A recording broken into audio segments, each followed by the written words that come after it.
አሁን ደግሞ አዳዲስ ሰዎች መጥተዋል። እንዳለ ቲክቶክ ያመጣው ሰው የኔ ፍቅር መጣው። በቃ ስልክ አውርቼ መጣው። እሺ አሰይ መጣ ጄሪ። ይሄን ሰው ይቆልፈታው ነው። ምን አረገሽ? ምን አረገሽ? ዋናውን አንኳሩን ነገር እኮ ነው ጎደለብኝ። አልጋ ላይ ምንም አይችልም ብዬ አዋርጄ እፈታዋለሁ። እናትዬ ምን ሆነሽ ነው? ምን አጋጥሞሽ ነው? ኧረ በዚህ አንቺ ደግሞ በዛሽ ሆነሽ ፊት ሰጥቶሽ በጣም ጎበዝ ነው። ምን ሆነሽ ነው ያለው?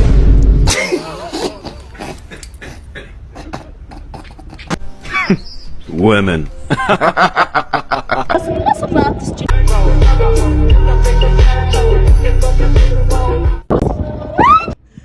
ጠንክረህ ስራ እንጂ መስከራ አይጠፋም። ኧረ እባክህ ወሸላ በድምጽ ነው ያወቅኩ። የከብት ድምጽ አይጠፋኝ።